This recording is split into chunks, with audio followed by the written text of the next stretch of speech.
Hello everybody and happy holidays. Today we are the fourth team, Orazer Abdukarimov Sabarkhan, Mukhamedyanova Dinara and I, Khamidullayev will represent our project Supply and Consumptions of Electricity, United Kingdom. Electricity is an important part of human life. It's already impossible to imagine life without electrical energy, and it invaded all spheres of human activity, industry and agriculture, science and space, and our everyday life.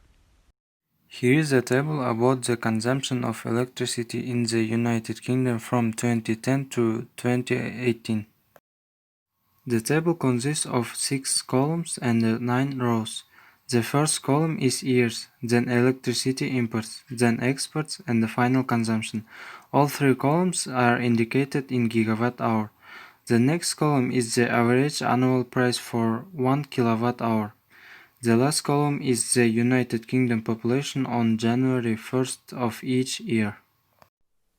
So we close 7 chapters. Chapter 2.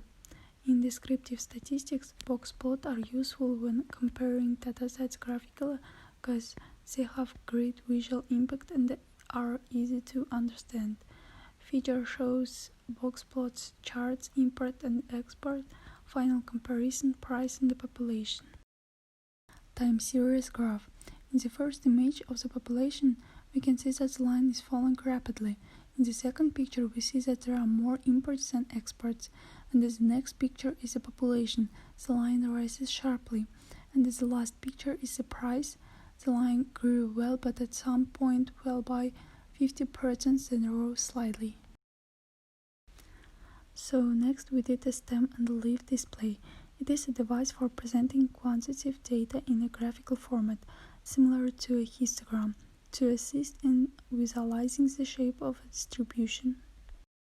Chapter 3. Probability density function and the cumulative distribution function generates a histogram of probability density function for x, where x is a sample of the data. CDF generates a cumulative distribution function for x. Here we see final consumption and the prices in PDF and the CDF. First of all, we found their normal mean and the standard deviation, then PDF and the CDF. The probability plot is a graphical technique for assessing whether or not a dataset follows a given distribution, such as the normal or variable. The data are plotted against a theoretical distribution in such a way that the points should form approximately a straight line. In these pictures, we have a probability plot of imports, exports, final consumption, and also price. In this slide, we see graphs of the distribution of price, final consumption, imports, and export that visually estimate the distribution of sample data by comparing the empirical distribution of the data with the theoretical values expected from the specified distribution. Chapter 4. Descriptive statistics are used to describe the main characteristics of the data in a study. They provide simple summaries of samples and measurements. Together with simple graphical analysis, they form the backbone of almost any quantitative data analysis. As you can see, we have found mean, standard deviation, standard error, and in prices and final consumption, and have made descriptive statistics. Here again we used a probability plot to evaluate the fit of the distribution of the data, estimate percentages, and compare sample distribution. A probability plot plots each value versus the percentage of values in the sample that are less than or equal to is along a fitted distribution line. Fifth chapter. Estimation for period differences in final consumption. As you can see from the table, we have 9 samples: mean, standard deviation, standard error of the mean, and the confidence interval for the difference between new and their values. We got the result of t-value 90.21 and the p-value 0. This means that we reject the null hypothesis that the new difference is zero. This means that the difference between samples are not zero. Our next slide is about electricity prices.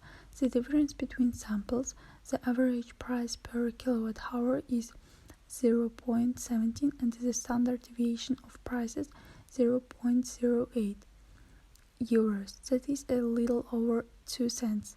The confidence interval ranges between 15.7 cents and 19.4 cents. Observations have shown that the new differences are not zero, since the p-value is zero.